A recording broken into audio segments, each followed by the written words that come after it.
kindness. 한번 읽어보도록 하겠습니다. That winter, snow fell on everything, turning the world a brilliant white. One morning, as she settled into our seats, the classroom door opened and the principal came in. She had a girl with her and she said to us, "This is Maya." Maya looked down at the floor. I think I heard her whisper, "Hello." We all stared at her. Her coat was open and the clothes beneath it looked old and ragged. Her shoes were spring shoes, not meant for the snow. A strap on one of them had broken. Our teacher, Miss Albert, said, "Say good morning to our new friend." But most of us were silent. The only empty seat was next to me. That's where our teacher put Maya. And on that first day, Maya turned to me and smiled, but I didn't smile back. I moved my chair, myself, and my books a little farther away from her. When she looked my way, I turned to the window and stared at the snow. And every day after that, when Maya came into the classroom, I looked away and didn't smile back.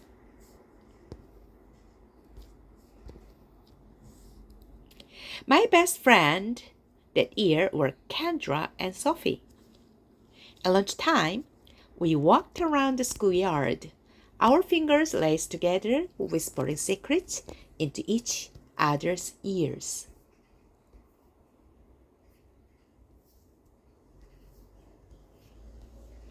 One day, while we were near the slide, Maya came over to us.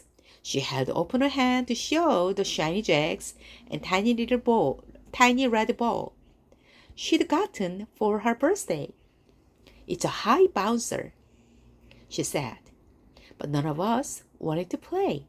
So Maya played a game against herself.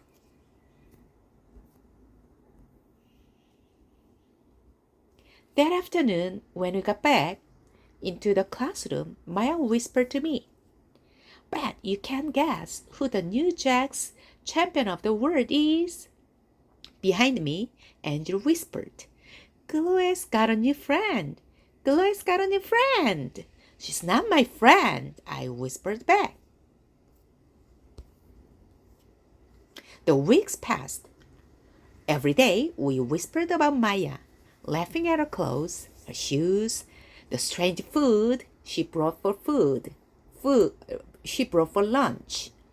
Some days Maya held out her hand to show us what she had brought to school.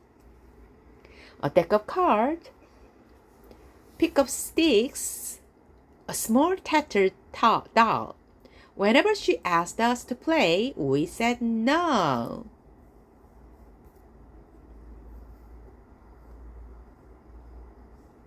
The days grew warmer and warmer. The pond thawed. Grass began growing where snow had once been. One day, Maya came to school wearing a pretty dress and fancy shoes.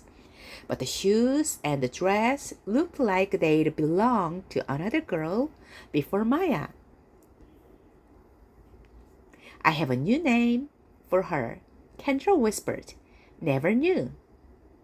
Everything she came from a second-hand store. We all laughed. Maya stood by the fence. She was holding a jump rope, but did not come over to us to ask if we wanted to play. After a while, she folded it double, rolled the ends around each hand, and started jumping. She jumped around the whole schoolyard without stopping. She didn't look up once, just jumped, jumped, jumped. The next day, Maya's seat was empty. In school, in class, that morning, we were talking about kindness. Miss Albert had brought a big bowl into class and filled it with water. We all gathered around her desk and watched her drop a small stone into it. A tiny wave rippled out away from the stone. "This is what kindness does," Miss Albert said. "Each little thing we do goes out like a ripple into the world."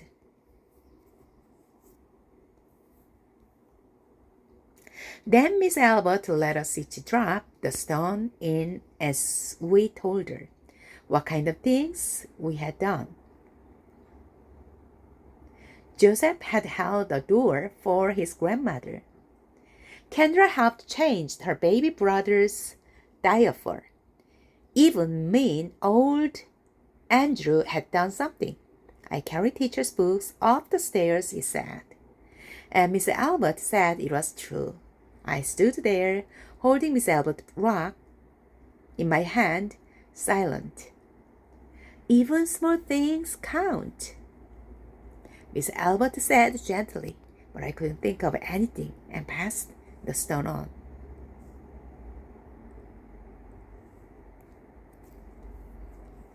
Maya didn't come to school the next day or the day after that. Each morning, I walked to school slowly, hoping this would be the day Maya turned and she looked at me and smiled. I promised myself this would be the day I smiled back. Each kindness, Miss Albert has said, makes the whole world a little bit better. Each kindness makes the whole world a little bit better. But Maya's seat remained empty. And one day, Miss Albert announced to the class that Maya wouldn't be coming back. Her family had moved away, Miss Albert said. Then she told us to take our notebooks. It was time for spelling. That afternoon, I walked home. When I reached the pond, my throat filled with all the things I wished I would have said to Maya. Each kindness I had never shown. I threw the small stones into it over and over, watching the way the water rippled out and away, out and away.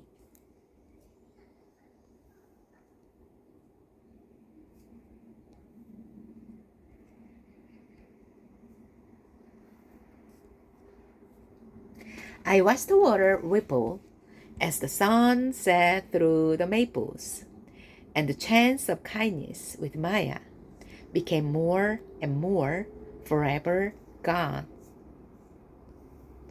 이렇게 끝나게 됩니다. 작가님을 한번 읽어볼게요. Jacqueline Wilson, winner of the Margaret A. Ewards Award for Lifetime Achievement in Writing for Young Adults, is the author of many classic picture books, including The Other Side. Charlotte Caldecott Honor winner, Coming on Home Soon, and Newbery Honor winner, Sho Wei. Her novels include National Book Award finalist Locomotion and Hush. Newbery Honor winners After the Turnpike and D. Foster and Feathers and Miracle's Boy. Recipient of a Coretta Scott King Award and a Los Angeles Times Book Prize. She lives with her family in Brooklyn, New York. E.B. Lewis has illustrated more than 50 picture books, including Coretta Scott King Illustrator Award winner, Talking About Lassie by Nikki Grimes, and Caldecott Honor winner, Coming on Home Soon by Jacqueline Wilson. He taught art in public schools for 12 years and currently teaches at the University of Arts in Philadelphia. He lives in Folsom, New Jersey. 책이 감동을 많이 주게 됩니다. 이상 책을 낭독하였습니다. 감사합니다. 울랄라 김미숙이었습니다.